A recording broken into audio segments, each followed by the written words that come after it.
What's up mga koys? My first gala ngayong 2025 dito sa Batangas. Kaya tara, samahan niyo ako. Napakaganda ng tubig dito. Super ganda, yan o. Kitang-kita yung view ng dagat. Kaya tara na guys, puntahan niyo to. Ang location nga pala nito ay dito sa Lobo, Batangas.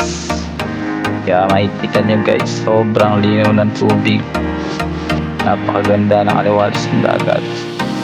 No, tara. Samahan niya akong umala, maglakad-lakad dito sa tabing dagat. At yun na yung nakita kong asong napaka-cute, napakabait, napaka-among aso. Kita niyo guys, yun mo, habol sa akin. Nakakatuwa diba? Ngayon ko lang nakita yung aso niya, pero napakabait sa tao kahit sino. Nahabol niya pa ako guys. Tara, ganun. Ayun, aso ka talaga, habol guys oh. You know, ito niya mga dalampasigan sa tabing dagat. Oh, habol pa rin siya. Kulit diba guys? Diba? Halika dito, habol. Halika dito. Chuk, chuk, chuk. Halika dito. Napakulit na aso na yan guys. Diba? Halika dito, bilisan mo. Uy, halika dito. Kala mo, you know, bakaw siguro ng ama ng may ng ayan, sapatos. Nang amoy ng sapatos sa tao. Hit ba naman? Nasaan pa yung mga making ka na lang? Tarawi, nakit sa amin ha. Kaya dito. Uy. Maasa pa. Napabait. Pwede ka natin uwi. Sumuwi na tayo ha. So, kit-kit mo naman. Tara, dito. Tara, huwag ka magat. Inis ako sa'yo.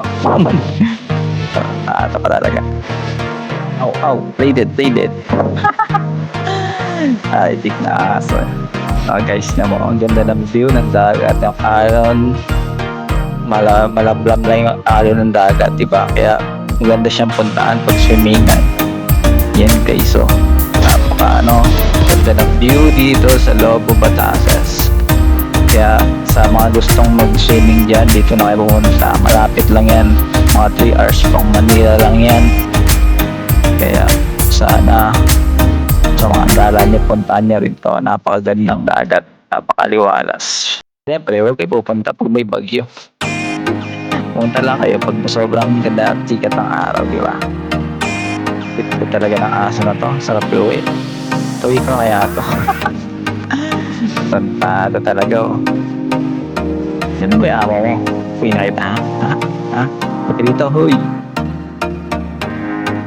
Dito ay namasyal kami doon sa tagilid ng bundok. Ayan, di ba? Naglakad-lakad sa mga batuhan. So, ang ganda ng view sa lalakaran mo dyan. At dito naman kami ay namangka. Bangka na bangkang plastic lang. Ganda ng view, di ba? Ang saya-saya namangka. Meron naman kami dyan life vest para safety. Sabi nila, kailangan may life vest para sa mga dumadaan na mga coast guard job dyan. So, kailangan namin yung safe vest. So, yun o. Sarap mangka.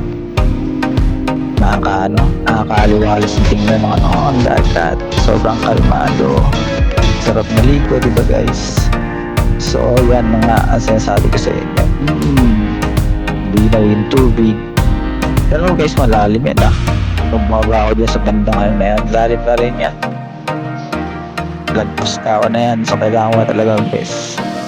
Diba? Ang ganda ng linaw ng tubig ko, diba? Kaya kailangan so siya mamangka. Grabe lang yan, 4 lang kami kasi dyan sa bangka na maliit. Linaw ng tubig, sarap. Tara, maligo guys. Oh yes. Picture. O diba? Ang ganda ng dalampasigan ng dagat, napakalinaw sa gilid, diba? O diba, kita-kita mo agad yung tubig. Ayan, nasyal na kami dito sa gitan ng gilid ng ayan, may mga batuhan dito. Pwede ka maglakad, parang mangrove style siya. Maglakay ka ng diba? Sarap maglakad dito guys. Kaya sana sa susunod na punta niya rin ko. mag-enjoy talaga kayo sa view. So dito guys ay uwi time na. Makikita mo pa rin yung ganda ng view ng kalsada ng mula sa dagat, diba? So diba, napakaganda pa rin kahit nasa kalsada ka, nakita mo pa rin yung dagat. So guys, uwi na kami. Thanks for watching.